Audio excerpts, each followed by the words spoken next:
Okay, so I got all the fuel system stuff buttoned up on the Sniper, and I'm gonna go ahead and do a first start. I have not started it yet because it's been raining and too cold.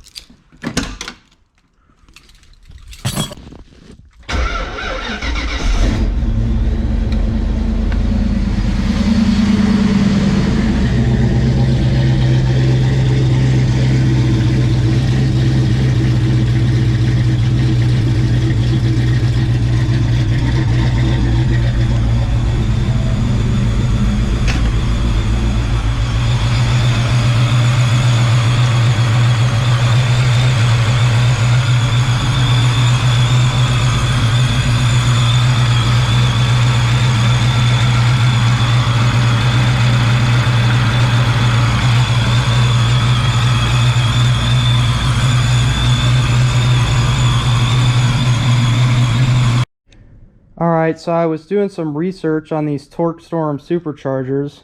It took me a long time to find it, but I finally found a company that makes a adapter for these TorqueStorms to run a smaller pulley.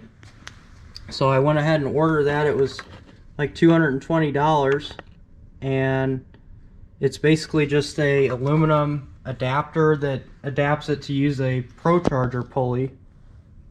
And now I've got the 2.8 inch pulley, which I had the 3.25 before, and they say it's supposed to be 1 psi per 0.1 inch decrease in pulley size, but I actually picked up about 7 psi. I'm pushing about 18 right now, and it definitely spruced it up a little bit. But this is basically the last thing that I'm gonna tune out before I decide to tear into this convertible top. I bought this a long time ago, but I haven't been really wanting to do this because it's going to be a lot of work. I have all the seals and stuff like that. All these windows are needing adjusted and fixed. The whole frame is getting replaced because I have another frame. So I ordered the back window too. It's a big project. But what I did end up doing, besides the injectors and the pulley, is I probably haven't even showed this yet, but I installed what's called a baseline suspensions upper control arm relocate kit.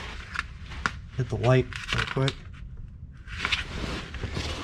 It's pretty fancy.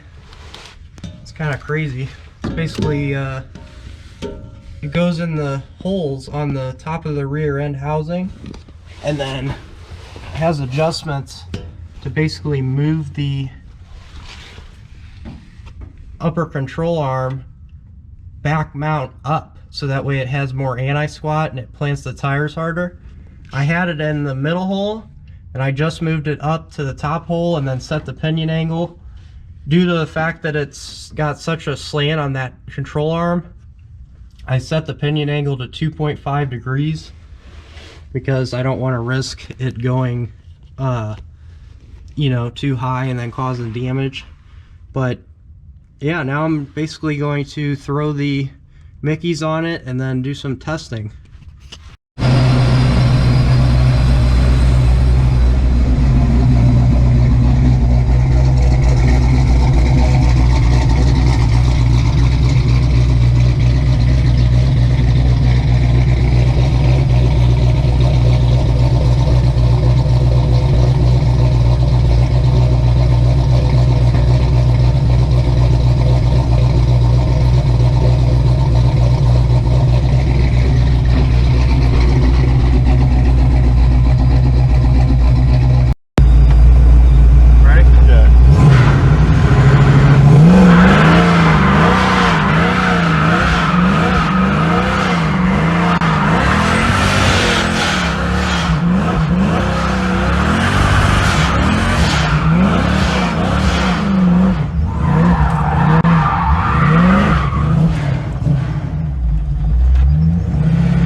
So as you can see, the new injectors run pretty good along with that new pulley, and I successfully destroyed these tires. I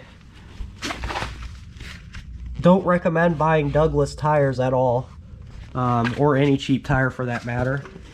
Definitely get some like Michelin's if you're wanting like a daily type tire like this. That's what I'm getting next, because these wheels and tires ride like a horse and buggy. So I burned them off, and you can see all the rubber that I made.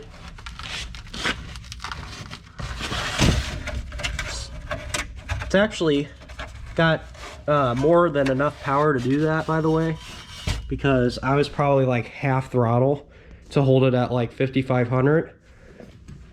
And as far as the tuning goes, I did get the car to run a little bit better on the street. This motor is really picky about being rich, so it like will misfire, and then it will keep injecting fuel because the oxygen sensor reads the misfire as lean, and it just keeps on flooding it out. So like sometimes you'll get on it and it'll just keep dumping gas into it until it feels like you blew it up pretty much, which is kind of bad because I don't really know like when to lift, because most of the time I think it's just a misfiring issue. But right now I have it to where it most of the time does run correctly, and it's still fast even when it misfires, so it's not really that big of a problem. And the motor has like no blow by. There's nothing in the catch can over the last 5,000 miles.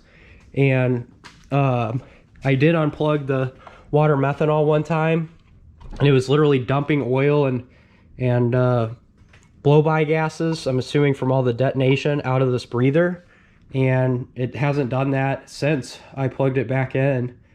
So yeah, the motor seems pretty reliable, considering that it's basically I think they're either just regular cast aluminum pistons or hyper eutectic aluminum pistons.